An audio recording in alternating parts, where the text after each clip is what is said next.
un certain nombre d'événements. Premièrement, sous l'égide du chef Loïc Manzin, qui va devenir le président de ce concours. Nous organisons également le Trophée des champions pour tous ceux qui ont gagné déjà des Fourquets d'or dans ce cadre-là. Et nous avons voulu donc mettre en place ce webinaire de façon à pouvoir réfléchir entre nous sur l'évolution des catégories et des types de bières qui seront consommées à l'avenir par les différents consommateurs. Donc j'ai demandé à Emmanuel Gillard du projet Amertume de bien vouloir animer ce webinaire auquel participeront Marie-Emmanuelle Berda, Dorothée Van Act et Théodore Becca. Et nous attendons également Laurent Kobler en appui. Donc, ce webinaire organisé par le Musée français de la brasserie, dans le cadre du 30e concours de bière, est également co-organisé avec le Salon du brasseur et de la boisson. Donc, Aurélie, si tu veux dire un mot. Oui, juste rapidement, vous saluer toutes et tous et puis effectivement, vous donner rendez-vous sur la prochaine édition du salon qui aura lieu donc les jeudis 15 et vendredi 16 octobre avec un salon qui s'ouvre à la boisson. Donc, salon du brasseur et de la boisson, on aura l'occasion d'y revenir un petit peu ultérieurement. Donc maintenant, je te laisse, Emmanuel, gérer l'ensemble des discussions. Eh bien, merci Franck pour cette introduction et ce 30e anniversaire de peut-être ce qui est le plus vieux concours de France, point d'interrogation, je ne sais pas vraiment, mais en tout cas qui a une spécificité en effet d'être à la fois ouvert aux échantillons professionnels et aux échantillons des particuliers également. C'est une spécificité de ce concours. Alors aujourd'hui, la thématique qui a été choisie pour fêter ce 30e anniversaire, c'est l'avenir des bières. Après la diversification, est-ce qu'on va assister à un retour aux fondamentaux? Et donc pour cela, j'ai 3 personnes autour de la table et j'espère dans peu de temps une quatrième, Laurent Kobler, qui est brasseur et créateur de la brasserie La Chouette en Meurthe-et-Moselle, qui devrait nous rejoindre. Ou sinon, nous avons... Je suis là, mais j'ai pas mis mon nom. J'ai que les numéros du truc qui sont affichés. D'accord. Je ne voyais pas. Je ne voyais pas. Bon, mais Laurent est bien présent, c'est parfait. Nous avons Marie-Emmanuelle Berda, qui est gérante et zytologue chez Craftologie et qui est cofondatrice de l'association des buveuses de bière. Nous avons Dorothée Van Act, qui est formatrice en zytologie avec sa société Allegria, qui est également rédactrice pour Bière Magazine et qui a gentiment accepté de remplacer au pied levé Alain Gadan, qui est souffrant ces jours des difficultés de quinte de tout. Donc, c'était peut-être pas idéal, en effet, pour s'exprimer aujourd'hui. On a Théodore Beccard, qui est fondateur et dirigeant chez Brewing Theory, donc qui est une agence de conseil qui est spécialisée dans le domaine brassicole. Et puis, nous avons Laurent Kobler, donc, qui est brasseur au sein et fondateur également de la brasserie La Chouette, qui est située à Cézeret en Meurthe-et-Moselle. Donc, pour ma part, je suis Emmanuel Gillard, fondateur de Projet Amertume, qu'on peut qualifier d'un observatoire de la filière brassicole française depuis maintenant un peu plus d'une vingtaine d'années. Je vais laisser les participantes et les participants se présenter très succinctement et expliquer en quoi le rapport est intéressant pour la thématique d'aujourd'hui, c'est-à-dire l'avenir des bières. Dorothée, je te laisse la parole. N'oubliez pas d'ouvrir vos micros. C'est bon, vous m'entendez? On t'entend Oui. en stéréo. Alors, super. Donc, je suis Dorothée Van Act. J'interviens aujourd'hui au nom de Bière Magazine et d'Alain Gadan. Donc, Bière Magazine, je pense que vous connaissez, mais c'est un média qui est donc dédié à la culture bière et à la filière brassicole avec une petite nouveauté aujourd'hui. C'est un cahier professionnel au centre du magazine. Je suis aussi formatrice en zytologie et j'accompagne les brasseries ou en tout cas les entreprises de la filière dans leur développement commercial, notamment. Et donc aujourd'hui, je suis ravie d'être là. Voilà. Allez, on poursuit avec Marie-Emmanuelle. Merci beaucoup pour la présentation, Emmanuel. Donc, moi, je suis zytologue et formatrice au sein de Craftologie. J'accompagne les professionnels du secteur brassicole, cavistes, barman et brasseurs, brasseuses, à la dégustation, l'analyse sensorielle des accords bière et mets. Et moi, j'enseigne aussi beaucoup sur les tendances auprès des étudiants en zytologie dans différents centres de formation. Et donc, du coup, c'est dans ce cadre-là que j'interviens aujourd'hui en tant que j'observe un petit peu, comme toi, Emmanuel, tout ce qui se passe dans ce fabuleux monde brassicole. Théodore, on ne t'entend pas. Bonjour, ouais, c'est bon, parfait. Merci Emmanuel pour la présentation. Ravi d'être là aussi avec vous aujourd'hui. Moi, je dirige Brewing Theory, qui est une agence de conseil du coup spécialisée dans le domaine brassicole.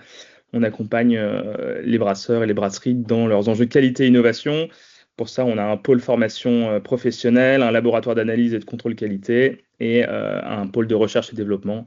Voilà, et donc j'ai un regard assez tourné vers l'innovation et vers les tendances. Donc ça sera plus là-dessus que je pourrais aussi participer au débat.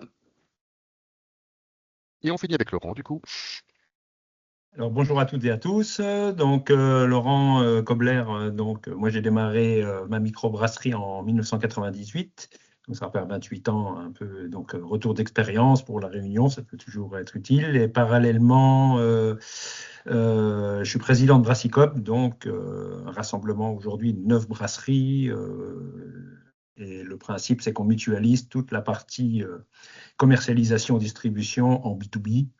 Donc voilà, on a des chiffres aussi, puis un retour que je pourrais partager par rapport au type de bière qu'on vend actuellement et comment on ressent le marché, nous, sur notre territoire, quoi.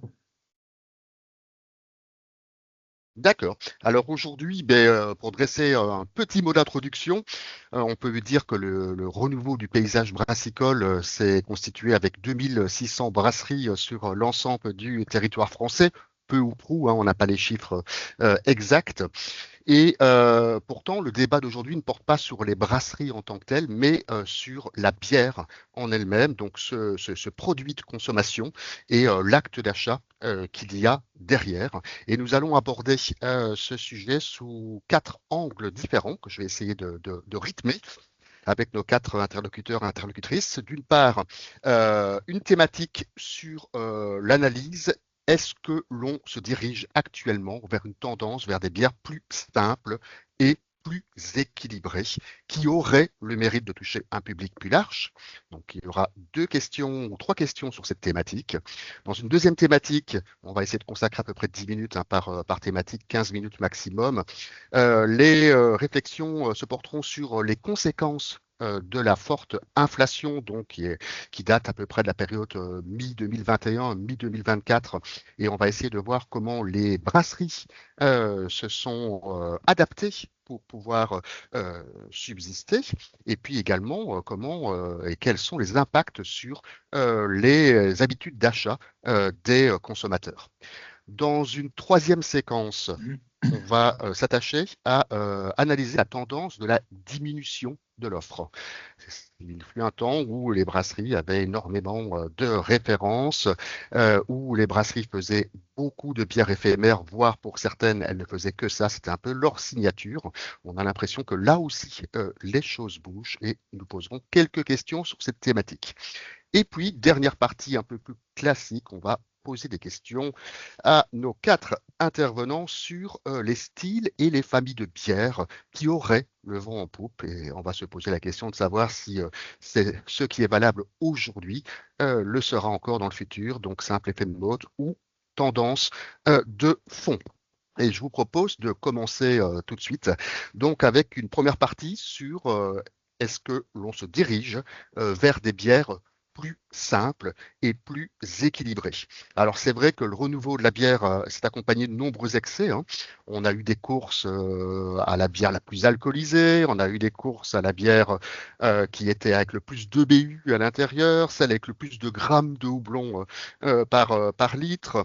Voilà, donc il y a eu, on va dire, des exploits techniques qui ont été réalisés, et puis également il y a eu des bières un peu, on va dire, bizarres, avec des recettes destinées à faire le buzz. Je crois que vous avez en tête peut-être des bières à la fraise tagada, au cassoulet, ou pourquoi pas à l'encre de sèche. Pas mal de choses ont été tentées. Et puis, ma première question, c'est est-ce qu'on est actuellement en train de passer d'un public de beer geek à une audience plus large qui n'a pas la même connaissance et n'a pas le même comportement d'achat? C'est-à-dire, est-ce que les acheteurs semblent revenir aux fondamentaux? Est-ce que dans vos métiers, messieurs, dames, vous partagez cela? Dorothée, ton micro. Ah oui, je viens de... Pardon. Moi, je pense qu'en fait, je vais le résumer à la bière blonde. La bière blonde a toujours existé. En fait, les brasseries en ont toujours vendu. C'est juste que l'effet de com se faisait plus sur les bières un peu exceptionnelles. Moi, je me souviens quand j'ai commencé, donc en 2009, les gens cherchaient soit des bières connues, donc beaucoup de bières belges à l'époque, soit des bières plus simples. Il fallait faire beaucoup de pédagogie. J'ai le sentiment qu'aujourd'hui, il y a peut-être moins besoin de pédagogie parce que la demande, elle s'est certes élargie, mais le consommateur, il a aussi plus de connaissances personnelles. Reste quand même que la bière blonde, la bière, je dirais, entre guillemets, de base, c'est toujours vendu. Et aujourd'hui, la nécessité de rentabilisation, et ça revient peut-être avec la question 4, de besoin de resserrer les gammes, en fait, elle est plus sur un besoin de rentabilité individuelle de chaque brasserie que réellement, finalement, une perte de créativité, en fait, je pense. Pour moi, la bière blonde, c'est toujours ce qui s'est toujours vendu en volume, en fait. Donc, quelque part, c'est un peu le money maker de la brasserie, ce qui la fait vivre financièrement. Mais à côté de ça, on se fait plaisir avec d'autres recettes. Et ça a toujours été comme ça, d'après toi, Dorothée. Pour moi, de ce que j'ai vu, ça a toujours été comme ça, mais la com, c'est plus faite sur des bières plus différentes, justement, avec plus de houblon.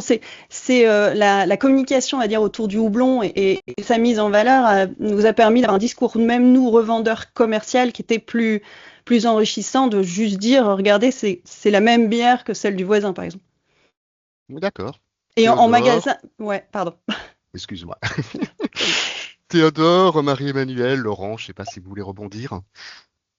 Moi, je peux prendre la parole. Est-ce qu'il n'y a pas un... Je rebondis sur ce côté, cette approche un peu marketing des choses.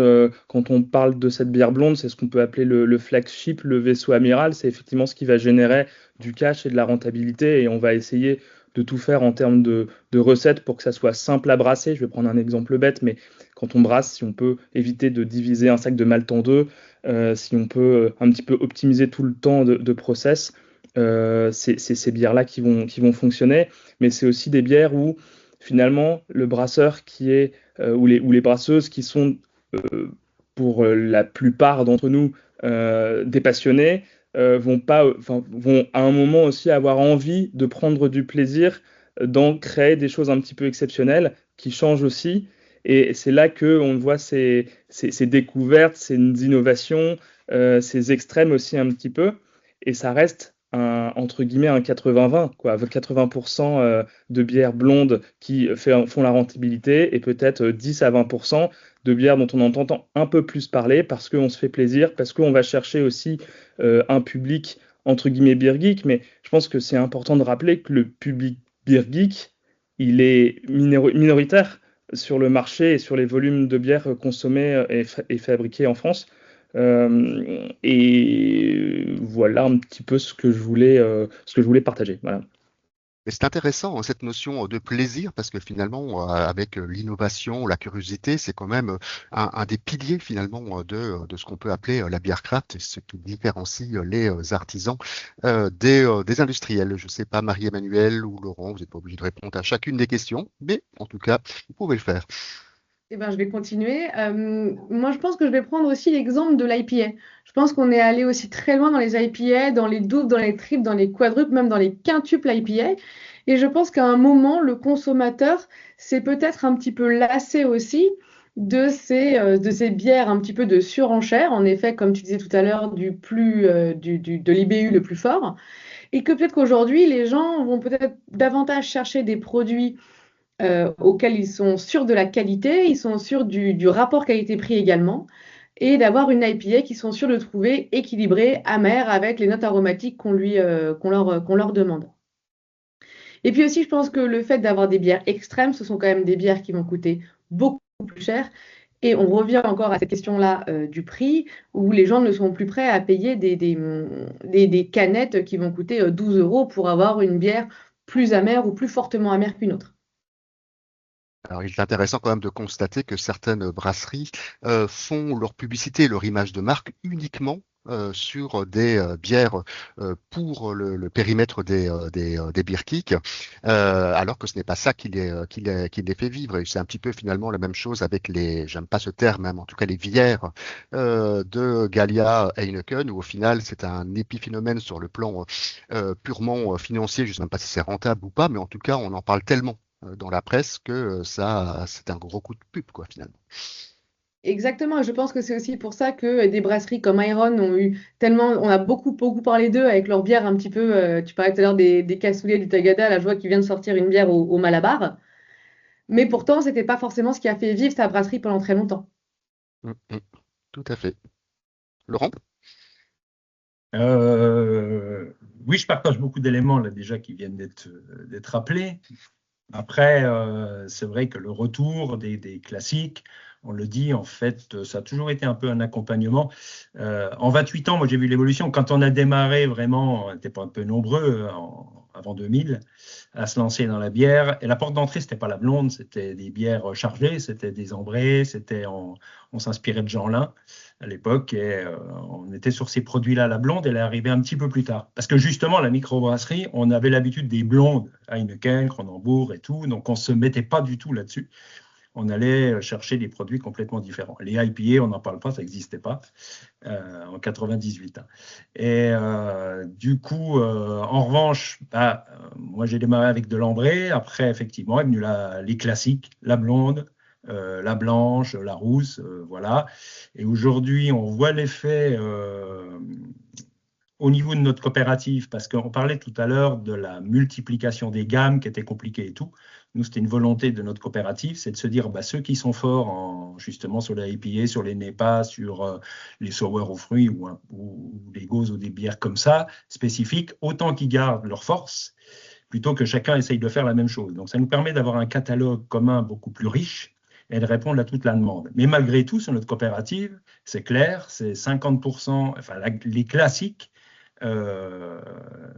sont toujours en forte représentation, puisque la blonde, c'est 50%, l'ambrée, c'est 10% des volumes, la blanche, c'est 10% des volumes, la rousse, 10% des volumes. C'est-à-dire, on est sur ces classiques ambrée, blonde, blanche, rousse, on est à 80% des volumes commercialisés, et ces volumes-là continuent de progresser. Et la blonde en particulier. En revanche, la blonde, maintenant, on bascule aussi sur des lagers parce qu'il y a des demandes en fermentation basse, plutôt légères sur la blonde. Ça, c'est un marché qu'on voit vraiment se développer. On répond à ça. Et puis après, c'est très bien qu'il y ait aussi des gammes, qu'il y ait des brasseries qui soient sur du one-shot, qui soient sur de l'éphémère, qui soient parce qu'il y a une petite demande là-dessus. Maintenant, la porte d'entrée, on le voit très bien nous en B2B, c'est que autant il y a encore 3 à 4 ans, on ne regardait pas trop aux tarifs. Aujourd'hui, la porte d'entrée, c'est aussi le prix, quoi. Clairement, on nous dit, on voit bien sur les brasseries qu'on a dans la coopérative, ceux qui sont un peu mal placés en prix, s'ils n'ont pas une notoriété, ils ont beau faire une super NEPA, s'ils n'ont pas la notoriété des Piggy ou autres, on a du mal à les faire rentrer. Car les professionnels, ils surveillent 2 choses. Ils surveillent la rotation du produit, l'image du produit. Et donc, le rapport produit-prix, il est essentiel. Aujourd'hui, on n'y échappe pas, quoi. Eh bien, écoute, Laurent, c'est une très belle transition pour la thématique suivante, qui sont les conséquences donc, de la forte inflation. Alors, il semblerait que le produit bière ne soit pas considéré comme tout le monde comme un produit essentiel, et donc que les consommateurs, consommatrices puissent devoir faire des arbitrages sur ce sujet. Et les brasseuses et les brasseurs également se sont adaptés à cette inflation. Donc, ma première question porte sur les brasseries. La deuxième, on aura la même question pour les consommateurs, mais en gros, comment les brasseries françaises se sont-elles adaptées à la hausse des prix des matières premières et de l'énergie en particulier, et quelles en ont été les conséquences visibles? Ne soyez pas Bah, timide. je reprends la Allez, j'y parole. vais. Voilà. Ah bah vous, vas-y, Marie-Emmanuelle. Pas de problème. Moi, je pense que ce qui est intéressant de voir aujourd'hui, c'est que les brasseries commencent à s'adapter. Ce que j'ai l'impression de voir, c'est qu'il y a des brasseries qui vont créer deux gammes différentes. Une gamme plutôt un peu grand public, plutôt visée pour la grande surface, avec des produits peut-être un peu plus simples et peut-être plus abordables financièrement. Et une deuxième gamme plutôt visée pour les cavistes ou le CHR.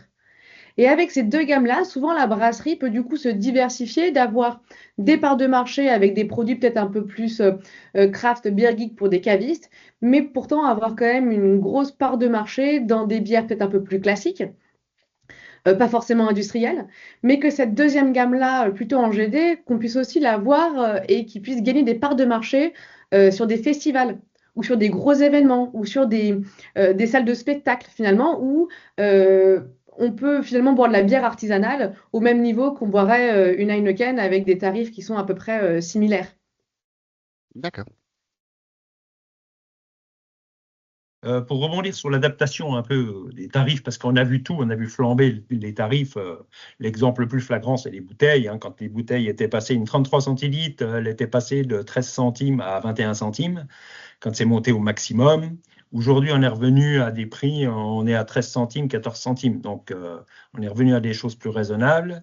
Donc, il y avait deux solutions. Hein. C'était où on montait les prix, où on faisait le dos rond et on tapait dans la trésorerie. Nous, c'était notre choix. C'est-à-dire on a très peu touché nos prix, justement parce qu'on bosse en GMS, on bosse en grande surface, et on sait à quel point c'est compliqué de négocier avec eux, mais on passe par un distributeur. Et du coup, on n'a pas perdu, ça nous a... Pardon ? Non, je disais, ça nous a permis de rester en place et de continuer à bien développer. Oui. C'est Franck qui parle au téléphone en même temps. Qu'est-ce que je voulais dire ? Oui, donc on s'est adapté là-dessus. Après, l'énergie, le coût de l'énergie, et ben là, on renégociait ce qu'on pouvait. On passe par des courtiers, bien sûr. Et puis, on a travaillé. À l'époque, de toute façon, quand le prix a flambé, les distributeurs d'énergie qu'on avait nous ont tous dénoncé les contrats. On est tous repassés chez EDF en tarif réglementé pour l'élec. Et puis en gaz, là, en revanche, ça dépendait de chaque brasserie. Nous, on avait des contrats sur 5 ans négociés avec des prix. Donc, on n'a pas vu du tout, nous, l'évolution dans la brasserie. Le prix a doublé quand on a renégocié les contrats, mais entre-temps, on avait changé notre système, notre salle à brasser, on passait à la vapeur, donc on diminuait la quantité par deux. Donc, on a réglé le problème un petit peu comme ça. Mais pour les autres collègues qui étaient en renouvellement de contrat au moment-là, ils sont passés, ils ont fait le dos rond aussi. Hein, on n'a pas pu répercuter tout. De toute façon, parallèlement, il y a eu le travail du SNBI, le travail de Brasseurs de France pour les aides publiques ou autres, pour passer le cap. Maintenant, nous, on l'a vu, ce qu'on a vu à travers la coopérative et ce qu'on a vu à travers l'Union des brasseurs Grand Est, donc notre association qui regroupe 44 brasseries actuellement, c'est que les derniers arrivants, avec ceux qui ont 2-3 ans d'existence, c'est là où on a eu le plus de casses et de fermetures. C'est-à-dire que pour passer, ils sont arrivés dans le mauvais timing, ils n'étaient pas implantés, et les faire référencer, c'était très compliqué. Ils sont arrivés avec des niveaux de prix un peu hauts, justement, et une trésorerie pas assez costaud pour passer ces 2 années, c'était 2 années. Donc, il y a eu de la casse à ce niveau-là, mais après, pour les autres qui étaient là historiquement, qui avaient une trésorerie solide et surtout une image bien implantée, ça a été plus facile de passer le cap, quoi. D'accord, donc si je résume un petit peu ce que tu viens de dire, c'est qu'on peut économiser en rationalisant les process. Là, tu parlais finalement de passer au chauffage à la vapeur. Autre chose également, tu disais, on n'a pas renié, on a renié sur nos marges plutôt que de répercuter l'ensemble de la hausse auprès des consommateurs. Et moi, ça m'avait étonné parce que on voyait vraiment dans les chiffres de l'INSEE que le secteur brassicole est celui dans le domaine de l'alimentaire qui a le plus fait le dos rond et qui a encaissé les coûts sans le reporter chez les consommateurs. Tout le monde n'a pas eu cette même logique. Et puis, ben, tu insistes sur quelque chose qui est essentiel, hein, c'est la gestion de sa trésorerie, d'avoir suffisamment de fonds en trésorerie que pour pouvoir encaisser les coups durs, ce qui n'est pas le cas forcément lorsqu'on vient de démarrer son activité. Une deuxième personne pour intervenir? Oui, je voulais rajouter, alors on l'a constaté aussi et j'en discutais hier avec Alain, en effet, il n'y a pas eu d'augmentation, en tout cas drastique, des prix de vente et donc des prix de revente. Par contre, là, Alain s'interrogeait notamment sur les problématiques de logistique, parce que la bière, c'est certes de la production, mais c'est aussi beaucoup de logistique. Et notamment, il m'expliquait que lui, il voit des augmentations de prix au niveau des tarifs à la palette, en tout cas, et surtout des délais de livraison qui se rallongent. C'est-à-dire, en fait, finalement, une sorte d'optimisation de la part de la distribution qui, en plus d'augmenter les prix, augmente les délais. Et du coup, la question se pose justement, c'est combien de temps les brasseries vont pouvoir faire le dos rond? C'est-à-dire, OK, vous avez absorbé l'augmentation des prix des fournitures type bouteille, renégocier les contrats d'énergie et des choses comme ça, mais est-ce que là, pour le coup, sur, on va dire, bon, on va peut-être pas parler de crise pétrolière, mais en tout cas l'augmentation des coûts d'essence et tout ça, la question c'est peut-être combien de temps ça peut encore durer comme ça, quoi. Oui, et en sachant que ben, derrière, ça sous-tend également que si on supprime la logistique au maximum, on en arrive à la vente directe, on en arrive au consommé local, qui sont aussi des valeurs qui sont très portées par les consommateurs pour l'instant. Bah, je peux répondre à cette question aussi, c'est qu'est-ce qu'on fait? Bah, là aussi, la trésorerie joue. C'est que actuellement, ce qu'on est en train de faire, c'est que là où on commandait un demi-camion de bouteilles, on prend un camion. Parce que du coup, là, on n'est plus. Le transporteur, il fait un voyage plein et ça permet de compenser la hausse du gasoil, en fait, tout simplement, parce qu'un demi-camion, il nous le facturait quand même plus cher que si on prenait un camion complet. Donc, on joue là-dessus, mais ça oblige à sortir plus de trésorerie, à stocker davantage. Voilà, c'est comme ça qu'on arrive à gommer un petit peu. Et là, bah, c'était pas prévu pour la crise, c'était pas le but, enfin, c'était pas par rapport à ça, mais le fait de s'être mis à plusieurs pour mutualiser la logistique. Moi, là-bas, c'était de dire aux autres collègues, attendez, on se croise chez les mêmes cavistes, on se croise dans les mêmes endroits où on vend. C'est quand même un peu bête de passer tous avec nos camionnettes, pas complètement pleines, pour livrer. Donc là, aujourd'hui, on a des systèmes de livraison qui nous permettent de remplir un camion complet quand on fait des tournées de livraison, puisqu'on a une gamme beaucoup plus large et qu'on mutualise le truc. Donc, c'était pas le but, on ne pensait pas à la crise, évidemment, mais là, actuellement, on voit l'effet. C'est-à-dire que l'augmentation du coût du gasoil, on peut le supporter. Aujourd'hui, ça ne vient pas impacter justement le fonctionnement et les marges de Brassicop, notre coopérative, parce qu'on est capable on a organisé des tournées vraiment Grand Est avec Marguerite. Donc, on livre en partant et on passe chez les coopérateurs adhérents, les brasseries adhérentes, et on recharge pour ramener à la plateforme.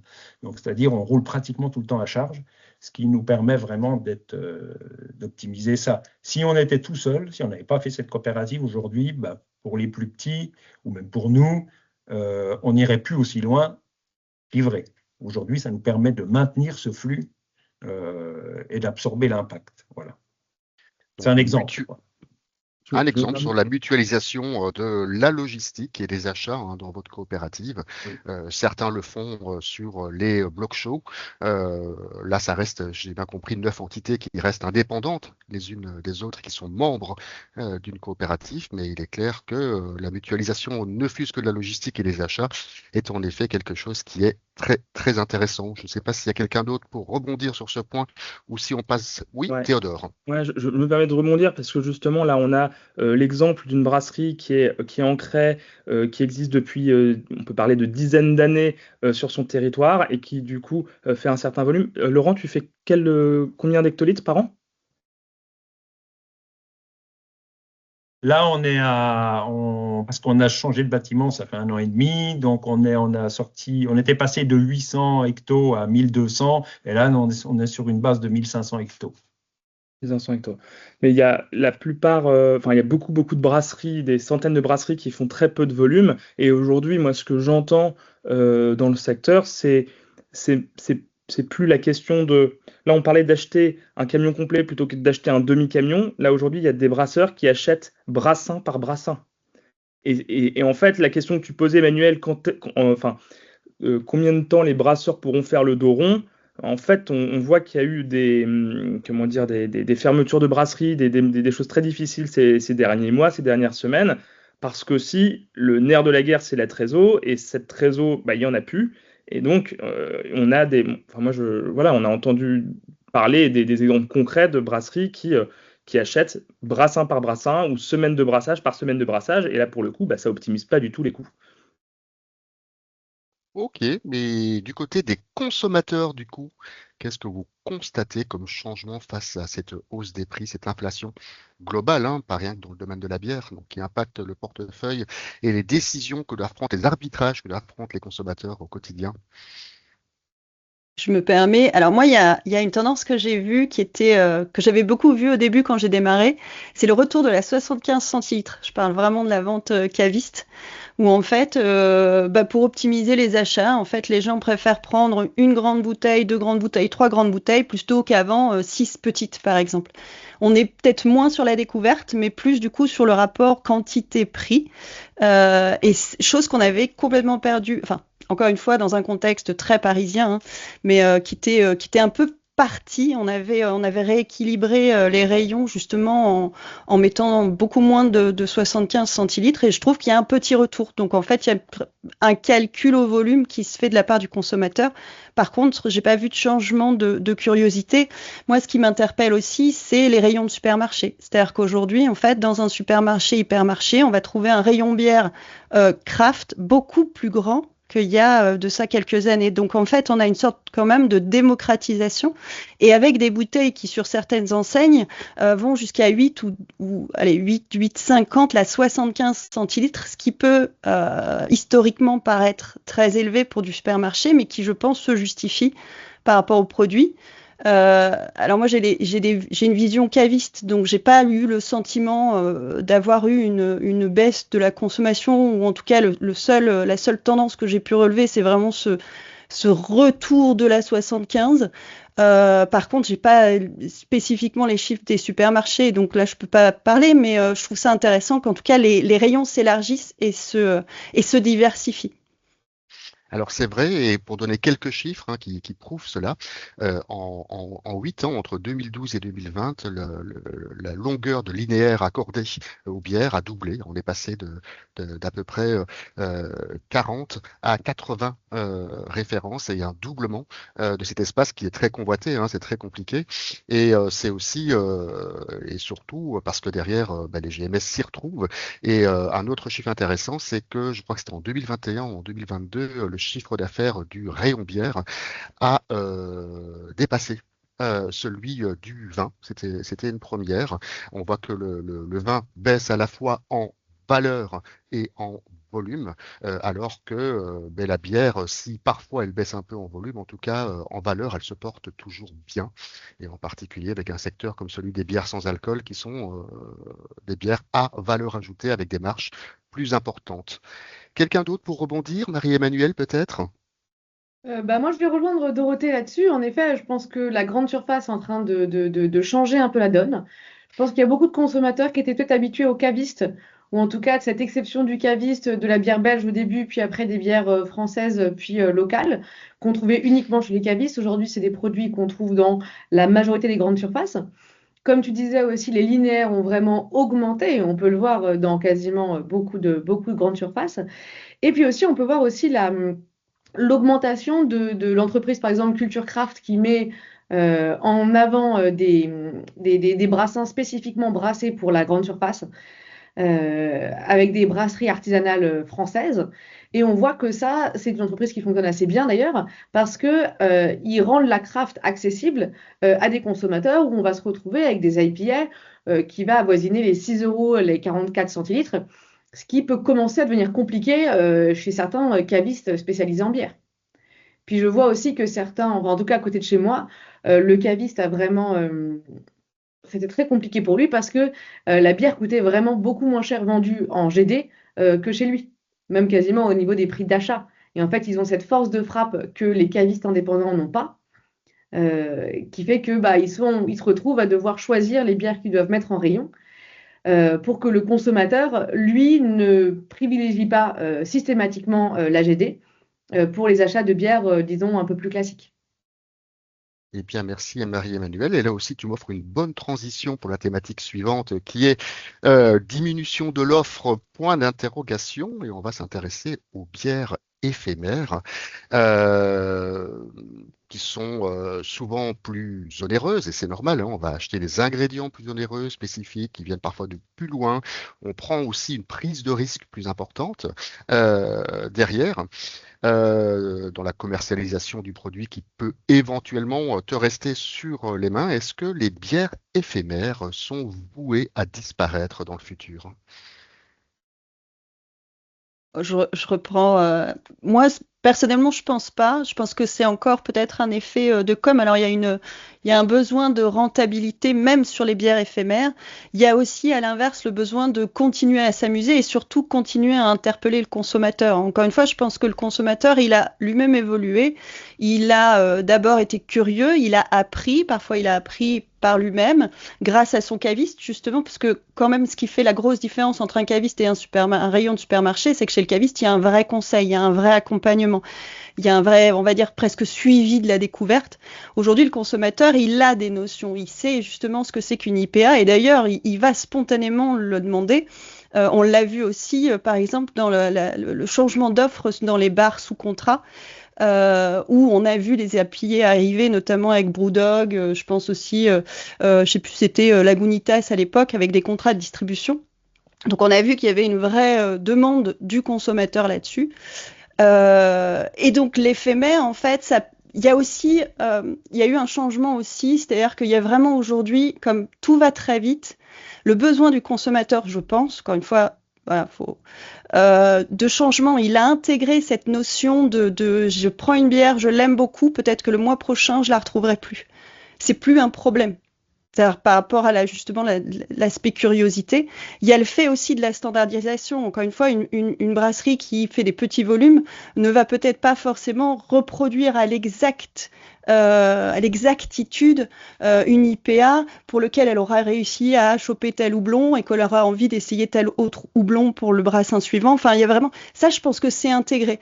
Donc, je pense pas qu'il y ait une disparition des éphémères. Au contraire, il y a peut-être même une technicité qui va se développer. Par contre, il y aura une rentabilité de ces éphémères. C'est-à-dire qu'il y en aura peut-être, elles seront peut-être mieux réfléchies. Oui, sans compter que les éphémères, c'est aussi un moyen pour les brasseries de tester des recettes, de voir comment leur public les accepte, quel est le retour, et puis, in fine, éventuellement les faire rentrer dans le catalogue. D'autres Euh, remarques sur les éphémères? oui, je partage complètement ce que vient de dire Dorothée. Effectivement, ça aiguise la curiosité, c'est bien de garder les éphémères, il les faut, et aussi pour les équipes, en fait, dans les brasseries. Parce que nous, on a des jeunes, enfin, je veux dire, il y a 5 équivalents, enfin 4 équivalents temps plein, et une équipe jeune qui a envie de s'amuser aussi, de faire des trucs. Donc, brasser que de la lager, c'est bien, mais ils ont envie de s'amuser aussi. Donc, l'éphémère, c'est aussi maintenir l'attractivité dans la brasserie, quoi, pour les équipes. Alors, toujours sur cette thématique, hein,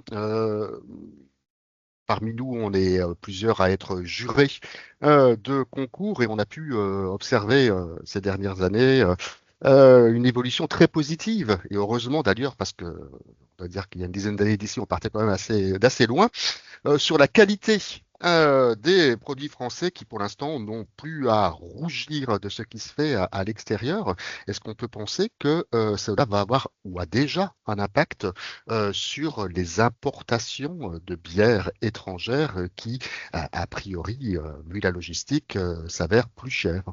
Donc, est-ce qu'on constate finalement est-ce que vous partagez ce constat de qualité montante et l'impact sur les importations de bières à forte valeur ajoutée? Moi, je suis totalement d'accord avec ça. Je pense que comme on produit de plus en plus de bières très qualitatives en France, on importe moins. On a vu aussi la disparition d'importateurs, par exemple, de bières américaines ou en tout cas nord-américaines, qui devenaient aussi très chères. Et à l'époque, c'était quelque chose de très tendance et de très recherché de trouver des IPA américaines, des NEIPA, des double NEIPA. Mais aujourd'hui, vu qu'on en produit en France de très grande qualité, je pense qu'il n'y a plus autant cette nécessité d'importation pour en tout cas les produits nord-américains. Mais par contre, je pense que les importations au niveau des bières belges et des bières allemandes continuera, parce que la bière belge est quand même très implantée en France sur ce sujet-là. Oui, et puis c'est un rapport qualité-prix-alcool, j'ai envie de dire, qui reste très intéressant pour Oh. beaucoup de consommateurs. Sans doute aussi les pays de l'Est, certains sont bien placés pour les bières houblonnées. Je ne sais pas si c'est quelque chose qui est toujours d'actualité, mais Moi, Oui, j'ai oui, quand même. bah, Pardon. Vas-y. juste, je te laisse la parole. Je pense qu'en effet, tout ce qui est bière polonaise, estonienne, on a vu que vraiment, elle proposait des bières extrêmement qualitatives sur des tarifs quasiment à la moitié d'un prix de bière américaine. oui, ils sont Je, encore capables de ouais, le faire. je voulais Dorothée. rebondir. Par contre, alors encore une fois, j'ai pas de chiffres concrets, hein, mais les exportations de bières belges en France ont drastiquement baissé, il me semble. Il y a quand même une mise en concurrence qui s'est faite. Et encore une fois, peut-être en effet sur la partie, on va dire, bière fortement alcoolisée et relativement ronde, il y a toujours une demande et elle sera certainement là, mais je pense qu'il y a eu une bascule réellement de, comment dire, des exportations, en tout cas de la Belgique vers la France. Alors, les exportations qui s'expliquent aussi par le fait que le troisième brasseur français, entre guillemets, en volume, c'est AB InBev, hein, le belgo-brésilien, qui n'a pas d'unité de production en France. Et donc, la plupart des bières sont produites en Belgique. Et c'est vrai que ça alimente quand même pas mal cette importation. Et que, un petit chiffre quand même, on est à peu près à une bière sur trois consommée en France, qui est une bière importée. Donc, ça reste quand même quelque chose d'important. Et la France exporte pas mal en volume, mais essentiellement des bières peu qualitatives, des bières de marques de distributeurs essentiellement, sur lesquelles les marges sont très faibles, ce qui explique qu'il y a une balance commerciale en défaveur de la France. Eh bien justement, moi je voulais vous poser une petite question. On a parlé d'importation, d'exportation. Le marché français, il n'est pas extensible. Et donc, à un certain moment, vu qu'on a des brasseries qualitatives, on pourrait se dire, ben, on va peut-être commencer à vouloir exporter également. Est-ce que vous pensez que c'est envisageable maintenant, dans quelques années? Et puis, une sous-question liée à cela, qui est un de mes grands dada, c'est qu'on n'a pas de véritable style de bière français. Et est-ce que vous pensez que pour pouvoir exporter, l'existence d'un style français est indispensable pour donner une notoriété, pour placer la France sur l'échiquier mondial de la bière, comme l'Italie a pu nous souffler avec son Italian Grape Ale il y a quelques années.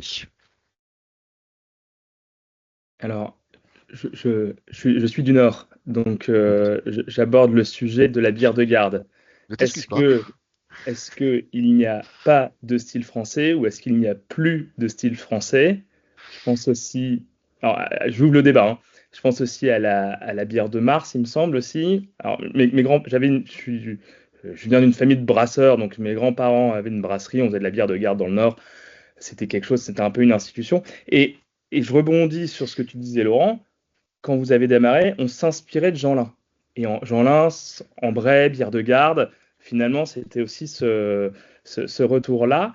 Et pour rebondir et ouvrir à cette réflexion d'une exportation française, il y a une tendance actuelle qui est ce qu'on appelle la nostalgie ou le néo-vintage, qui est de revenir à des choses un peu plus authentiques, des styles anciens, il y a les bières à 2%, on pourrait très bien les appeler les bières de table qui reviennent aussi aujourd'hui. Voilà, donc c'est un peu une ouverture fourre-tout de cette réflexion que je trouve absolument passionnante. Mais est-ce que la bière de garde aurait pu être un style français qui d'ailleurs, quand on regarde les références sur le BGCP à l'époque, s'inspirait pas mal. Quand on regarde ce que nous disait Monsieur Jackson aussi dans ses références, il parlait pas mal des bières de garde. À vous, je passe la main aux zytologues. Alors oui, en effet, la bière de garde. Alors c'est sûr qu'elle a certainement perdu de sa superbe. Je suis du Nord aussi, alors forcément j'y suis attachée comme toi, Théodore. Alors je rajouterais pourquoi pas la bière de garde, mais aussi peut-être et surtout des ingrédients français. Aujourd'hui, on sait que l'orge de brasserie, on est les premiers sur ce sujet. On sait le transformer en malt. On sait faire du houblon. L'eau, j'en parle pas, c'est une évidence. Ce qui pourrait faire la différence, en effet, peut-être comme l'a dit Emmanuel, c'est de faire une bière, être capable demain de faire en volume, je parle, une bière avec des ingrédients 100% français. Et on pourrait peut-être revendiquer ça, non pas comme un style, parce qu'il y en a déjà plus d'une centaine, mais plutôt comme une identité et un terroir, si on peut se permettre de parler de terroir, quoi. Donc, ingrédients et terroirs comme spécificité pour démarquer la bière française des autres. Marie-Emmanuelle ou Laurent? Moi, en effet, je ne viens pas du Nord, mais donc du coup, pour moi, la bière de garde a toujours été un peu un mystère. Je pense que c'est une catégorie qui est quand même un petit peu floue quand on regarde le BJCP. Mais moi, ce qui me fait penser un petit peu à une bière aussi française qu'on mentionne assez peu, c'est la grisette, qui est quand même à la base un style français qu'on consomme assez peu finalement, qui pourrait peut-être devenir aussi une représentation de ce qu'on fait en France. Je suis d'accord aussi pour le côté des ingrédients français, mais je me demande si on veut que la bière, ou en tout cas ce style-là, soit reconnu dans le monde entier, le limiter à des ingrédients français risque d'être un petit peu compliqué. Je pense par exemple à la Italian Grey Pale, c'est pas uniquement avec des raisins italiens, ça peut être fait un petit peu partout dans le monde. Donc est-ce que nous, on a besoin d'avoir des ingrédients forcément franco-français pour avoir un style français? C'est sûr que pour rentrer au BJCP, il faut qu'il y ait suffisamment de références brassées dans le monde. Et de facto, en spécifiant un cahier des charges sur des ingrédients français, on imagine mal les brasseries étrangères importer, quoique nos maltes et nos houblons, et faire des bières qui seraient dans ce style. Encore faudrait-il que ce soit un style qui est aussi qui soit différenciant sur le plan gustatif, ce qui n'est pas évident simplement par la provenance des ingrédients. Alors, moi, je rajouterais que je vais prendre un peu le contre-pied, c'est-à-dire que effectivement, les ingrédients, c'est un peu notre cheval de bataille aussi, les circuits les plus courts possibles et tout. Mais plutôt que d'avoir une bière signature française, plutôt exporter nos compétences. Et pas forcément nos bières, je veux dire, à l'heure du réchauffement climatique, faire voyager des bouteilles dans le monde entier, je trouve que ça n'a pas d'intérêt. En revanche, faire voyager les compétences, ça me semblerait beaucoup plus judicieux, quoi. Si on cherche un élément différenciant qui ferait que la France pourrait se placer sur l'échiquier, mais naturellement, on peut penser à vouloir un petit peu utiliser l'aura qu'a la France dans son domaine viticole. Et il y a des ponts qui sont tout à fait possibles. Un d'entre eux, ça serait des bières qui sont barriquées et qui ont contenu au préalable du vin. Alors, c'est plus risqué que les spiritueux parce qu'il y a plus de risques d'infection. On n'est pas non plus obligé de faire des barricages très longs. Est-ce que vous pensez que les bières barriquées sont viables ou sont nécessaires? Comment elles se placent finalement sur l'échiquier de l'offre d'une brasserie?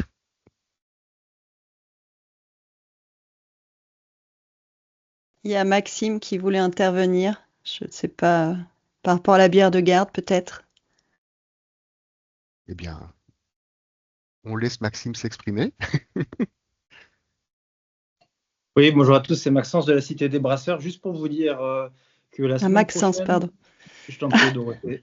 La semaine prochaine, on propose donc avec Hervé Marziou et Patrick Gauger, qui est un maître brasseur, on envoie au BJCP une demande de reconnaissance du style Alsacian Pilsner, donc Pils alsacienne, hein. On est à la relecture, là, on a envoyé hier la relecture à notre ami journaliste américain Ryan Pachmeyer, que vous connaissez sans doute, pour qu'il nous donne un peu sa vision, notamment américaine des choses, parce que le formulaire était en anglais, c'est pas forcément facile pour nous. Et donc, on a retracé l'histoire de la Pils alsacienne, hein, donc brassée depuis 1850 en Alsace.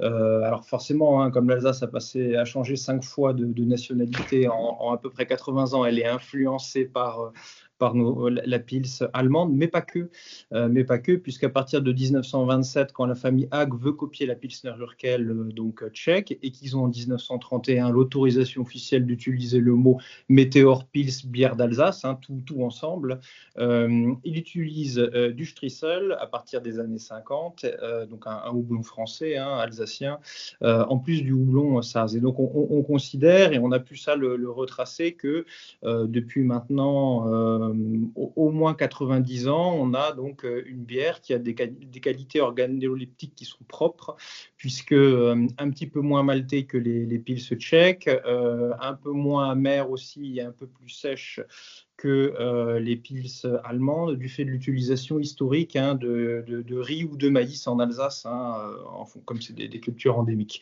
Donc on a ce projet-là de reconnaissance. Alors c'est très compliqué, hein, effectivement, vous l'avez dit, de faire reconnaître un sous-style, mais je pense que les sous-styles de bière français existent, et c'est peut-être que nos organisations brassicoles n'ont pas fait assez de lobbying ces dernières années, parce que les Français sont un peu peut-être sous-représentés au BJCP, c'est encore pire à la BA.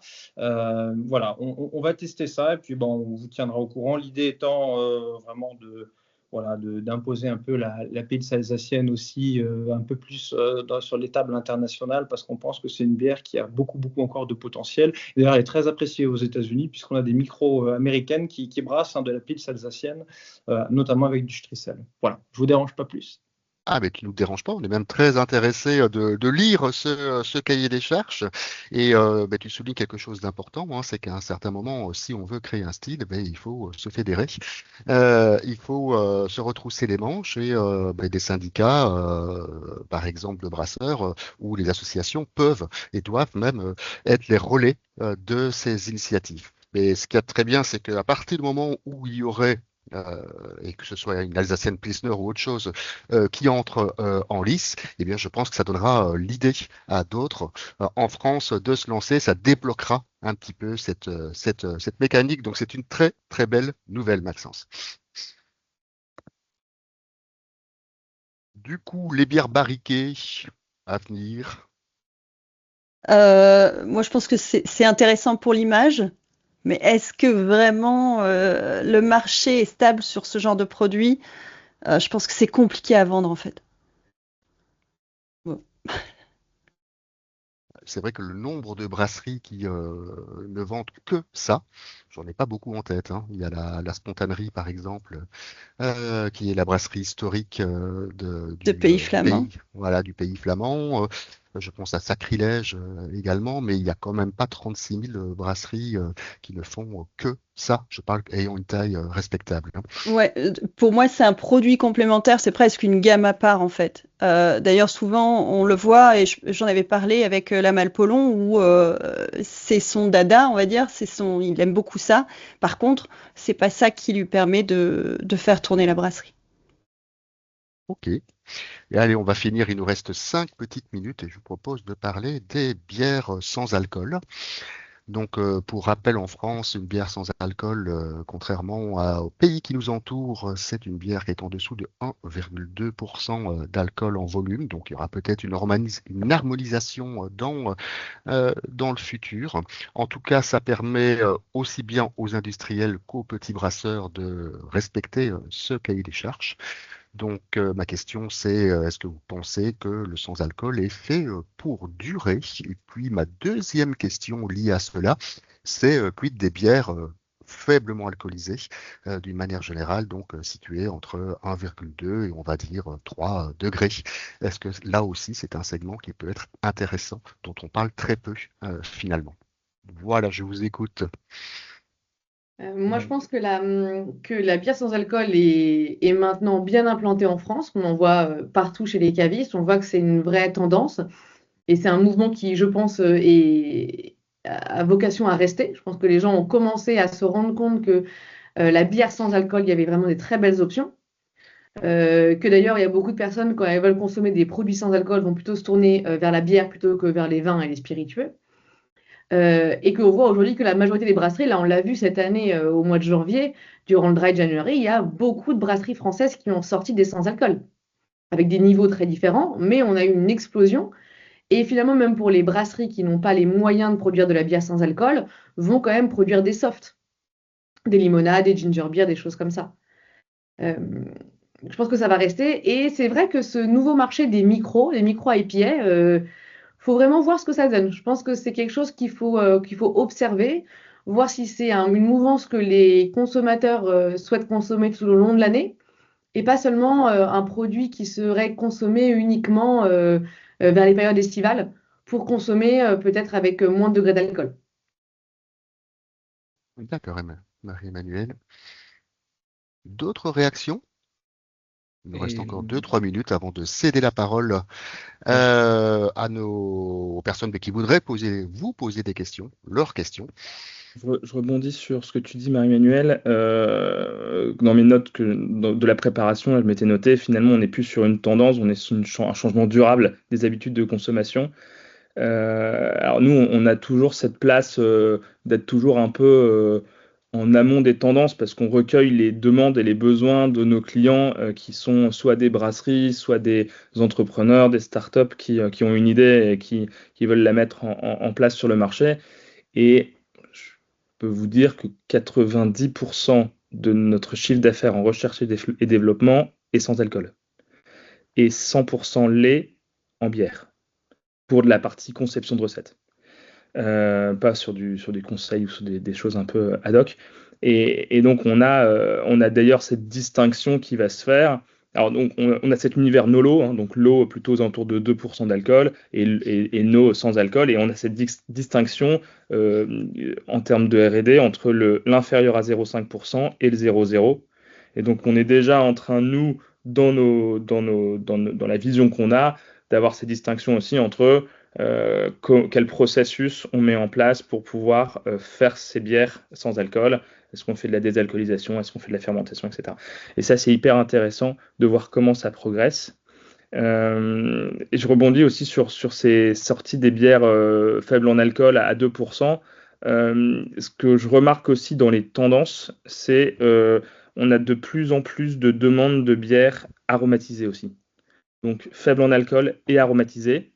Ou faiblement, sans alcool aromatisé, faiblement sans alcool aromatisé. Enfin bref, donc il y a une sorte de mix entre les radlers, les limonades, les softs, la diversification, et il y a une sorte les frontières sont beaucoup plus souples, sont beaucoup plus floues, et il y a de la créativité qui se fait un petit peu dans tous les sens et qui s'inspire. Il y a quelque chose d'assez hybride finalement dans ce qu'on pourrait appeler la brasserie du futur. Merci Théodore. Une dernière intervention. Oui, c'est une discussion en fait que j'aimerais bien juste partager parce que Théodore, c'est très intéressant ce que tu évoques et je voulais partager justement Marie-Emmanuelle, Dorothée. J'avais une discussion avec un industriel de la bière qui justement sur le 0,0, en fait, ils avaient mené des études un peu plus poussées avec l'Allemagne et puis la France. Et ils se rendaient compte, alors je ne sais pas si c'est eux, c'était leur analyse, en tout cas leur perception, qu'ils se demandaient si le 0,0, ils n'étaient pas en train de se tirer une balle dans le pied, dans le sens où l'objectif, il était d'amener des gens, parce que tout le concept commercial derrière, il est basé c'est la forme d'une canette, c'est les mêmes étiquettes, c'est tout. C'est pour amener les gens vers d'autres produits, d'autres bières. Et en revanche, ils sont en train de se rendre compte que les gens, quand ils passent au 0,0, ils ne reviennent pas à la bière derrière, ils basculent vraiment vers des produits où il n'y a plus d'alcool du tout. Ils basculent dans le sans-alcool. Est-ce que c'est quelque chose que vous avez déjà entendu parler ou ça vous semble fondé, ça vous semble cohérent? En effet, sur le sans-alcool, il y a toujours, on va dire, une histoire derrière. C'est vraiment la volonté d'avoir du sans-alcool, donc du 0,0, ce qui n'est pas forcément évident non plus, même s'il y a des solutions techniques qui se développent sur des levures et tout ça, ce qui n'est pas évident pour les micros. Et je pense qu'il y a deux tendances. Il y a la tendance no, comme le disait Théodore, et il y a la tendance low. Et je pense que c'est deux cibles différentes. Le no, ce serait pour des raisons, on va dire, médicales, éthiques, je ne sais quoi. Et le low, c'est plutôt pour dire je continue à boire, mais quelque chose qui est moins alcoolisé. Et pour moi, c'est deux cibles potentiellement différentes. Alors, ça m'interroge, Théodore, sur le côté fruité qui s'ajoute justement à ces bas alcool, mais peut-être que il y a l'idée d'une cible qui serait moins audacieuse dans les goûts. Encore que. Moi, ce qui m'interroge beaucoup sur vraiment les sans alcool, les plus bas alcool, c'est la durabilité dans le temps.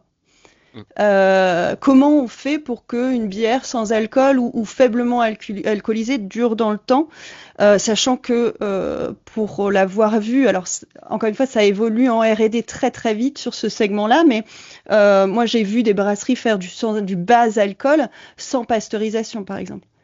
Et souvent, je me dis, attention, danger, quoi. Donc, il y a quand même un besoin, je pense, de technicité sur ce produit-là, peut-être Théodore, il va rebondir là-dessus, qui est nécessaire, voire indispensable. Et après, en effet, moi, j'avais des demandes de sans-alcool. Les personnes qui me demandaient du zéro alcool, c'était du 0,0, ce que j'avais peu, finalement. Et par contre, j'avais des demandes pour des sessions IPA à l'époque, le côté 2,5, 3, en mode je bois une bière, mais je ne m'alcoolise pas. En tout cas, j'ai pas ce. Et à l'inverse, ce qui est rigolo, c'est qu'il y a vraiment des dualités assez marrantes. C'est qu'à l'inverse, tout ce qui est double IPA, en fait, la double IPA a presque remplacé la triple belge, quoi. Et en fait, on a vraiment des extrêmes qui se répondent du coup, mais qui sont assez marrants. Je voulais juste signaler, on parle beaucoup du sans-alcool, ça reste, alors c'est certes le segment qui fait plus de 11% de progression, ça reste quand même que 6%. Et ce qui me fait peur aussi, c'est qu'avec cette multiplicité d'offres, notamment au niveau des brasseries qu'on a très nombreuses en France, c'est qu'à un moment donné, ça colle plus et qu'on les vende pas si bien que ça en fait. Merci Dorothée. Juste un petit complément, c'est vrai que le paradoxe quand même, nous ça fait 1 an, on parlait que les 75 revenaient en force et en particulier en GMS, nous ça fait 1 an et demi, 2 ans qu'on nous remet de la 75 en GMS. Et là aussi le paradoxe c'est qu'on nous redemande de la triple, on rebrasse de la triple depuis 1 an. Ils nous réclament de la plus de 8 degrés. Ouais. C'est super compliqué à suivre. Moi, j'ai le sentiment que tout va de plus en plus vite et qu'en fait, on a des bulles de tendance. Alors, on a des tendances de fond qui vont se faire. On n'a pas beaucoup parlé de la consommation locale et du besoin d'aller chercher la brasserie du coin, mais on a vraiment ce qu'on avait vu exploser pendant le Covid, qui a complètement disparu, revient, mais en tâche de fond finalement. Et on a comme ça des bulles de tendance qui reviennent, qui repartent et qui reviennent. Et en effet, pour vous, brasserie, ça doit être hyper compliqué à suivre. En tout cas, une chose est sûre, toutes les statistiques le montrent, les moins de 35 ans sont ceux qui consomment le moins d'alcool dans les segments et c'est vraiment en chute libre ces dernières années. Et vu que ce sont les consommateurs et les consommatrices de demain, ça va sans doute encore accentuer la pression et cette tendance dans le futur. Écoutez, on en arrive ici à la fin de cette discussion et c'est à vous maintenant de prendre la parole. Je ne sais pas s'il y a eu des questions qui ont été récoltées par nos amis du Musée français de la brasserie durant cette heure d'échange. Et dans tous les cas, vous avez la possibilité maintenant de vous exprimer, de poser les questions directement à nos 4 intervenants. Je vous écoute.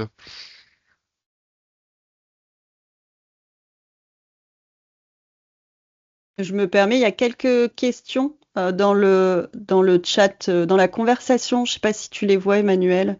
Absolument pas, Dorothée. Écoute, si tu les vois, je te laisse le soin de... Donc Maxime qui disait que pour lui, la bière de garde, le temps de garde de la bière de garde ne permet pas de voir une réelle différenciation par rapport à une autre bière de style similaire. Alors, c'est pas vraiment une question, mais c'est surtout une remarque.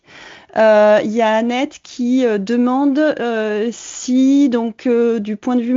peut-être qu'Annette veut Oui, si vous voulez. Oui, voilà, ça sera peut-être Voilà. mieux. Bon, moi, Oui, ce que c'est je plus constate d'un point de vue marketing, c'est qu'on a une hyper segmentation de l'offre, hein, vous l'avez bien décrite, qui évolue d'un jour ou l'autre.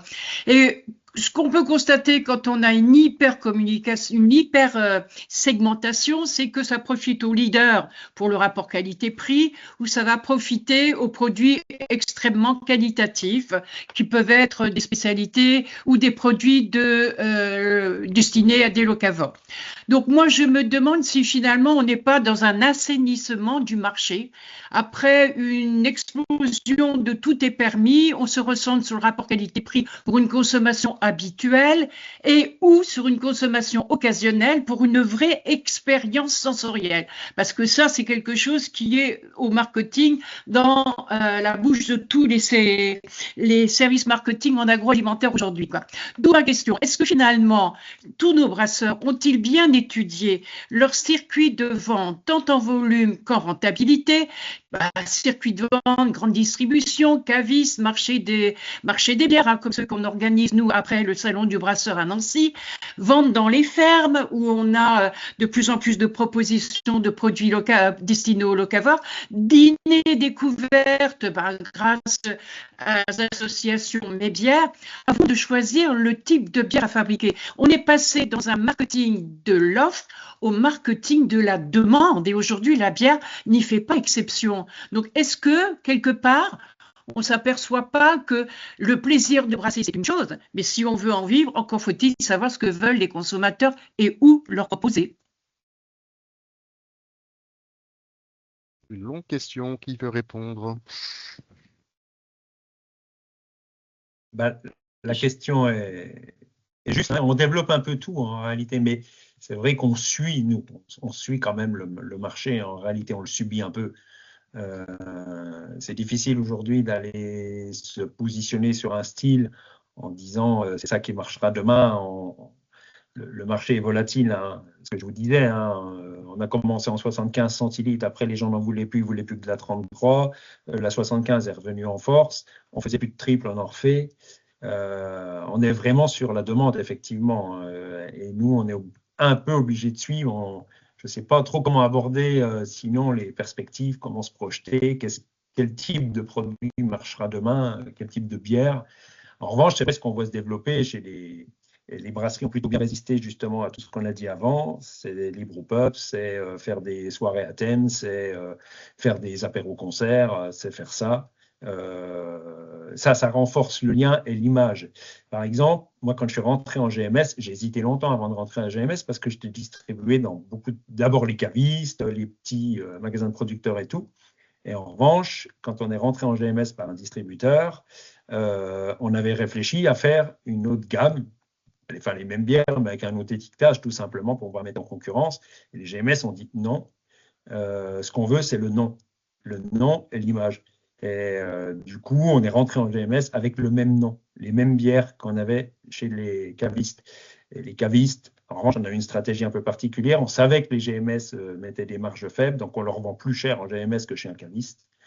Et du coup, ça permet aux cavistes de sortir au même prix, voire un peu en dessous de la GMS. Mais c'est ça qui les intéressait, c'était plus l'image. Comme je dis souvent, ils faisaient du local washing, en fait. Ils avaient besoin d'avoir un peu nos produits pour dire qu'ils accompagnaient le local. Et voilà, mais on s'adapte un peu à ce qu'ils veulent, quoi, aujourd'hui. Et on sent bien, même en discutant avec les industriels, que Memeuse semble un petit peu perdu aussi sur les orientations à donner pour la suite. Je rebondis, je suis assez d'accord. Ce qui est marrant, et on s'intéresse plus à la demande peut-être qu'au début. Et en effet, c'était un marketing de l'offre dans le sens où quand sont arrivées les premières IPA françaises, c'était une volonté des brasseries de présenter ce produit avec justement un peu le côté très English IPA, on va dire très amer, très accrocheur de l'IPA qui aujourd'hui devient beaucoup plus douce, plus fruitée, houblonnée avec des houblons très aromatiques. ce consommateur, à l'époque, il savait rien. Enfin, je simplifie, hein, mais il savait pas grand-chose. On lui apprenait beaucoup de choses. On lui apprenait à faire la différence entre le malt et le houblon, par exemple. Aujourd'hui, ce consommateur, il est avisé, il sait, il connaît mieux. Il n'est pas juste en train de choisir à l'étiquette. Il est capable de dire qu'une IPA, bah, c'est une bière où il y aura plus de houblon dedans. Donc, je pense qu'en effet, c'est là où il faut rester vigilant par rapport à la demande. Et plus non plus faire ce qu'on pense, ce qu'on aime et ce qu'on pense qui va se vendre. Il y a un vrai besoin de coller à la demande pour être sûr d'avoir l'offre. On le voit et on n'a pas parlé beaucoup, mais dans la distribution, on parlait de diversification. Aujourd'hui, les catalogues des grands distributeurs français se sont diversifiés énormément. On retrouve chez certains distributeurs dans des catalogues des brasseries qui font peut-être 300, 600 hectos, alors ce qui paraît complètement illogique. Je pense que c'est un peu comme l'ont fait au départ les GMS, c'est de l'appel d'offres, c'est-à-dire regardez, on met en avant les produits locaux, regardez, on est ancré dans notre territoire local pour se rendre compte finalement que ça se vend. Et c'est là notre force en fait, c'est que on est dans l'équilibre aussi parce que la brasserie, alors je dis pas artisanale, je dis craft, s'insère vraiment dans le marché. C'est-à-dire qu'on ne parle plus uniquement d'industriels. On le voit dans les rachats de brasseries, justement par ces mêmes industriels. On le voit dans la diversification des catalogues des distributeurs. C'est là aussi que la bière belge, elle a des parts de marché à perdre parce que du coup, nous, on arrive avec une offre qui est conséquente et diversifiée en face aussi. Mais est-ce que finalement, il ne faudrait pas la clarifier un peu plus, cette offre? Je regarde quand je vais dans une GMS, une grande surface, bon, pour tout dire, par exemple, on a les Leclerc et Carrefour à côté de Nancy. Le merchandising n'existe pas sur ce rayon. C'est-à-dire que si je cherche une marque, je vais déjà mettre du mal à la trouver. Mais si je veux me laisser tenter par ou telle bière, il n'y a pas de segmentation claire comme on a sur le vin, le Beaujolais, le Bourgogne, le Côte-du-Rhône. Est-ce qu'il ne faudrait pas non plus un peu éduquer nos distributeurs pour avoir une clarification de l'offre qui permette, encore une fois, de satisfaire l'attente consommateur sur l'occasionnel, l'hédoniste, le quotidien, l'alcool, parce qu'il y a des consommateurs de bière qui vont chercher de l'alcool dans la bière. Hein. Donc, on a une clarification de l'offre dans ces grandes surfaces. Ce que normalement le caviste apporte en conseil quand il reçoit quelqu'un. Après, dans les supermarchés, ce que j'ai déjà vu qui, sporadiquement, mais en tout cas qui intéressait les gens, c'était le figital, c'est-à-dire c'est le digital qui devient physique et donc ça se traduit par une borne interactive où en effet il y a différentes questions qui sont posées. On est dans un entonnoir et à la fin on te propose plusieurs idées qui vont dans ton sens ou qui parfois peuvent compléter ce à quoi tu aspirais initialement, en essayant de te faire aller un peu plus loin. Mais c'est sûr que c'est bien une des valeurs ajoutées des cavistes de pouvoir apporter ce conseil et ce d'une manière humaine, ce qui est quand même plus agréable. Dire aussi que il y a eu un travail qui a quand même été réalisé par le SNBI, entre autres, sur le fait de pouvoir créer un petit guide sur les guillemets. Le travail peut presque paraître simpliste, le résultat simpliste, mais entre guillemets, il est amené à évoluer dans le futur avec les consommateurs et les consommatrices. Et je ne doute pas que ce guide sera revu dans le futur lorsque le vocabulaire, lorsque la montée en compétences moyennes des consommateurs évoluera dans les prochaines années. Mais c'est un peu compliqué. Un dernier axe aussi qu'on peut voir, c'est qu'il n'y a pas vraiment de standardisation des étiquettes en ce qui concerne la capacité de pouvoir en un seul coup d'œil, distinguer les flaveurs auxquelles on peut s'attendre. Il y a au Royaume-Uni, par exemple, ou au Canada, des systèmes qui sont standardisés et sur lesquels on peut très facilement voir et de manière simple si c'est une bière qui est portée par le malt, par la levure, par le houblon, et de voir quels sont les principaux profils aromatiques qui vont sortir. Là, à chaque fois, le consommateur doit s'approprier l'étiquette de chaque brasserie qui finalement est différente. Je ne sais pas s'il y a d'autres questions. Il y avait Maxime P aussi dans le bulle de conversation qui avait une question sur les phénomènes de mode. Je ne sais pas s'il va intervenir directement. Maxime n'est pas là. Donc il y a toujours un phénomène de mode dans les mises en avant de certains styles. Une époque c'était l'IPA, ensuite la sour, aujourd'hui la NEIPA, demain le stout, demain l'affinage en fût. Tout ça c'est des questions. En effet, je ne sais pas qui veut répondre sur ces tendances qui n'en sont peut-être plus. Je pense que c'est le principe des tendances, ça vient et ça arrive et ça repart. Je pense qu'en effet, il y a eu la IPA, il y a eu la sour, il y a eu la NEIPA. Aujourd'hui, on recommence à parler de la sour. On voit des industriels qui commencent à embrasser aussi. On a la stout. J'adorerais que ça soit une tendance généralisée, mais à part le fait que Guinness et leur split de G qui a cassé l'Internet, je pense que ça a augmenté les consommations de Guinness en effet. Mais est-ce que c'est une tendance à long terme? J'adorerais, mais je ne crois pas. Et je pense que c'est un peu cyclique. Je pense qu'il y a des styles qui reviennent. Comme tu disais tout à l'heure aussi, il y a des triples. Tu recommences à brasser des triples, ce qui marque quand même une mouvance des personnes qui, à un moment, ont arrêté de boire des bières peut-être trop typées belges pour plutôt s'intéresser aux bières typiques américaines. Et peut-être qu'il y a aussi un retour aux sources à des bières plus simples, plus maltées, peut-être avec une fatigue potentielle du houblon, même si je pense que la NEIPA a encore de très très très beaux jours devant elle. Concernant le fait que l'IPA soit une tendance, j'ai mes quelques doutes. Je pense que c'est quelque chose qui va qui est là pour durer. C'est un pilier dans le futur. Par contre, au sein de ce pilier, il y a des tendances et des cycles et des mouvements. On a pu voir le retour vers les West Coast IPA historiques. Voilà, on voit que ça bouge beaucoup, mais en tout cas, l'IPA pour moi, c'est pas une tendance. Ça fait partie de l'offre qui est là pour durer, comme on l'a vu ensemble avec les bières sans alcool ou faiblement alcoolisées. Alors, il est 15h18 et il nous reste quelques minutes si vous avez des questions complémentaires.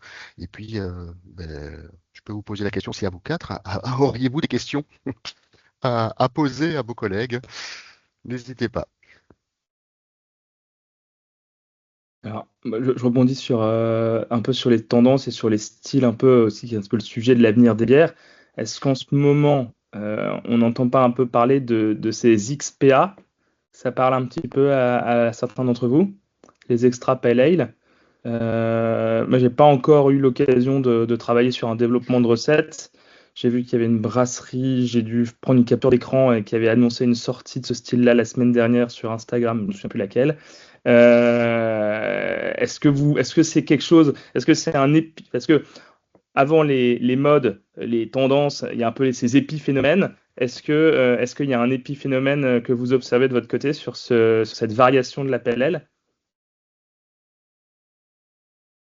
Pardon, j'ai jamais vu de Extra Pale Ale. J'ai peut-être déjà entendu, mais je l'ai jamais vu. Moi, j'ai vu là récemment un assemblage Pale Ale qui m'a fait beaucoup rire. Ceci dit, comment tu dirais? Extra Pale Ale ou comment t'as dit tout à l'heure, XPA? XPA. Ça sonne bien. Marketingment parlant, ça peut être très, très rigolo. Par contre, je vois pas d'emblée dans le nom ce qui fait la différence avec une Pale Ale, mais bon, c'est rigolo. Faut que je retrouve mes références, j'aurais dû réviser mes notes avant. Moi, j'avais une question justement sur encore une fois sur les sans-alcool, parce que pour le coup, j'en ai goûté pas mal et vraiment, je m'interroge sur les évolutions technologiques, notamment sur les levures, et je pense que Théodore, tu sauras répondre. C'est qu'est-ce qui change, qu'est-ce qui évolue là-dessus sur les levures sans alcool ou... Enfin, comment ça se passe, les développements, on va dire? Quand on a commencé à développer les premières bières sans alcool, c'était il y a 4-5 ans. Et il y a 4-5 ans, il n'y avait pas encore de levure sur le marché brandée, vendue comme étant une levure pour faire des bières sans alcool. C'est-à-dire que pour faire des bières sans alcool, il fallait jouer sur les caractéristiques des levures. Donc on prenait des levures qui atténuaient très peu, qui atténuaient pas les maltotrioses, enfin qui consommaient pas les maltotrioses.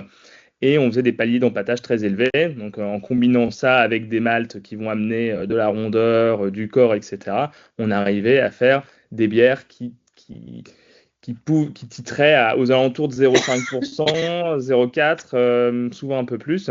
Et puis ensuite, on a pu combiner pas mal de tips pour arriver à faire des bières qui se sont améliorées. Et puis sont arrivés ensuite on va dire les majors de la levure, entre guillemets, qui ont commencé à sortir leurs différentes recettes. Alors, je ne sais plus dans l'histoire qui a été le premier à faire quoi, mais en tout cas, on a aujourd'hui dans les références connues la LA01 qui me semble être une des premières. Ensuite est arrivé les solutions NIR de chez Novonesis, ou Christian Hansen puis Novonesis. Il y a la Lona également chez l'Allemand dans les levures. Et là, cette semaine, Fermentis a sorti une nouvelle levure, la LA02. Donc voilà, donc c'est comment ils font en fait dans l'univers souvent ça part de l'univers du vin. Dans l'univers du vin, on a des levures qui produisent de l'alcool et on a aussi des levures qu'on appelle des non-Saccharomyces. Et c'est des levures, c'est des ferments qui vont amener un travail sur les composés aromatiques. Voilà. Et donc, on va refaire ces sélections de souches pour identifier des souches qui à la fois consomment pas les sucres et à la fois donnent un profil aromatique sympa. Et le gros objectif des levures de fermentation sans alcool, c'est d'aller réduire ce qu'on appelle, métaboliser, dégrader ce qu'on appelle les aldéhydes. Et les aldéhydes, c'est ces molécules aromatiques qui vont donner le goût de mou. Donc tout l'enjeu de faire une bonne bière sans alcool, c'est de ne pas avoir le goût de mou. Ce qu'on pouvait avoir dans les sans-alcool allemandes il y a une dizaine d'années, qui était un petit peu le référentiel qu'on avait des sans-alcool, et quand on disait une sans-alcool c'est pas bon, bah oui, parce que ça avait ce goût de mou. Et donc la progression elle est phénoménale, elle est monumentale de ce qu'on arrive à faire par fermentation. Et aujourd'hui par fermentation en 0,0 également, ça c'est aussi la grande mouvance entre guillemets, c'est que le 0,0 était pendant des années cantonné aux industriels parce que les investissements étaient tellement lourds pour faire du 0,0 que c'était juste impossible de le faire à petite échelle. Maintenant, aujourd'hui, une brasserie qui commence à être équipée à minima d'une centrie et d'un flash pasteurisateur peut faire du 0,0 par fermentation. Donc ça, c'est hyper intéressant. Donc, et là, on voit moi, je le vois vraiment sur le 0,0, il y a une accélération de la demande. Il y a une accélération des essais qui sont demandés sur pas mal de brasseries, donc il y a des choses qui vont sortir prochainement. Mais globalement, comment ça évolue ? Je pense que pour résumer le truc, c'est un petit peu comme les houblons. Il faut du temps pour développer. Alors, il faut un peu moins de temps pour développer une levure que pour développer une nouvelle variété de houblon. Mais on voit qu'il y a quand même toujours un décalage par rapport à la tendance qui est facilement de peut-être 1 an à 3 ans pour la levure et jusqu'à 5 à 10 ans pour le houblon. J'en profite du coup pour rebondir sur la levure. Alors, je ne sais pas, mais la génétique va vite, mais quand même, il y a toujours des limites. Mais pour vous dire qu'à l'occasion du Salon du Brasseur, on organise le concours Brassinov. Et l'année dernière, on a primé Yops, qui est une levure, famille des Saccharomyces cerevisiae, mais qui du coup nous produit une saveur authentique de houblon. Donc, c'est du houblon sans culture de houblon. Donc, on a un énorme travail fait sur les levures aujourd'hui qui ne vont pas seulement être utilisées pour fermenter, mais qui vont être utilisées pour donner de la texture, pour donner de l'équilibre aux bières, pour donner des saveurs. Et moi, ce qui m'a interpellée l'année dernière à Brassinov, c'est de voir ce que j'appelle les auxiliaires de fabrication, qui aident les brasseurs à obtenir vraiment des profils aromatiques tels qu'ils le souhaitent, que ce soit au niveau des maltes, caramélisés ou pas caramélisés, ou que ce soit là aussi avec des extraits naturels qui vont donner des odeurs de gêne, de merisier et autres. Je suis sidérée de voir encore une fois que les process qui, moi de mon temps il faut dire que j'ai fait l'école de brasserie il y a longtemps, c'était assez artisanal. Quand on voit aujourd'hui les auxiliaires de fabrication qui permettent d'obtenir presque à coup sûr des profils aromatiques qu'on avait plus de mal à maîtriser auparavant avec les aléas de la fermentation et de autres process en amont, quoi. Donc, à surveiller tout ceci, ce qui me permet de lancer l'appel à concourir à Brassinov pour mettre en avant toutes ces innovations qui fleurissent chaque année pour le secteur brassicole. Merci. Et il nous reste 5 minutes ou on en reste là, c'est comme vous voulez. Une dernière question, une dernière intervention?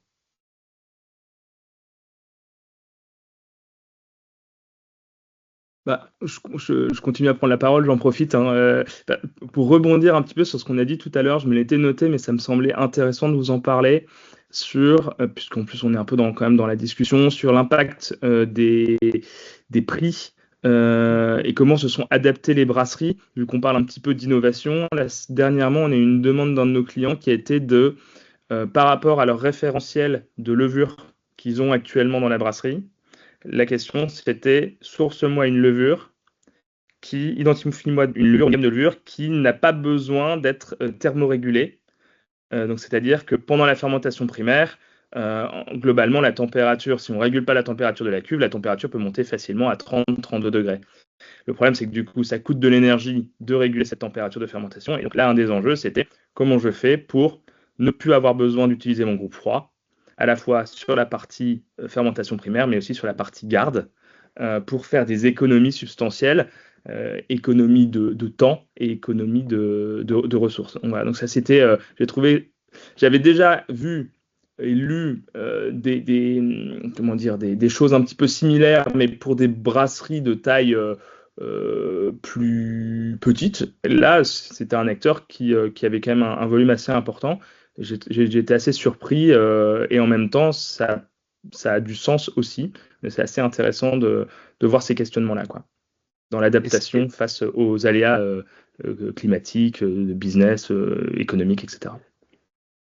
Et ça, ils voulaient le faire sur leur gamme existante. Oui, donc tout à fait. C'est quand même un sacré risque. Ouais, alors c'est vrai qu'on n'en a pas beaucoup parlé, mais je pense que c'est une vraie problématique qui peut être très positive de l'écologie. C'est-à-dire que travailler sur la sobriété énergétique de l'eau, des matières premières, peut être à la fois une source d'économie, alors certes peut-être avec des investissements de base, et à la fin un bénéfice écologique évident. La question se pose beaucoup en ce moment, d'ailleurs, j'ai l'impression sur l'eau, la consommation d'eau en brasserie, non pas sur son coût, mais vraiment sur le côté comment on fait demain si on n'a plus accès à l'eau aussi facilement, quoi. Et en effet, ça revient aussi à cette optimisation dans le principe même de dire je fais des économies, mais aussi j'ai peut-être une empreinte carbone moindre. Mais Et je voudrais pas être pessimiste, mais dans mon domaine de compétences, il y a une loi qui s'appelle AGEC, anti-gaspillage pour une économie circulaire, qui dit que tout secteur agroalimentaire doit avoir 10% d'emballage réemployable l'année prochaine. Donc oui. La bouteille de 75 va peut-être retrouver beaucoup d'adeptes pour les systèmes de lavage derrière. Et la loi européenne, qui est la Packaging Waste Regulation, dit que si en 2029 on n'a pas 80% de recyclage, on passera à une consigne obligatoire. Et ça marchera pour les canettes, donc les emballages métalliques. Donc les challenges sont importants en relevé d'un point de vue environnemental. Oui, en tant que brasseur, oui, je confirme, parce que nous, on est dans les processus, à la fois les études ADEME, à la fois les études pilotées par la région Grand Est, pilotées par les chambres des métiers, et puis sur la région Grand Est. Et sur le suivi, les objectifs, économie d'eau, consigne, lavage de bouteilles en tout cas, pas forcément consigne. Et puis, donc, la tendance à aller de plus en plus vers le fût, donc pour limiter la consommation de verre, quoi. Mais ouais, c'est des sujets en tout cas, nous, à la brasserie, on est très sensible à ça, on surveille vraiment nos consommations d'eau, consommation d'énergie, et il y a des enjeux environnementaux forts pour l'avenir, c'est sûr. Eh bien, écoutez, on a passé 1h30 ensemble. Je pense qu'on va en rester là. Ce que je propose, c'est éventuellement, Franck, je ne sais pas si tu veux avoir le mot de la fin. Oui, est-ce que tu m'entends? On t'entend parfaitement. Oui, parce que je crois que j'ai eu quelques soucis de microphone tout à l'heure.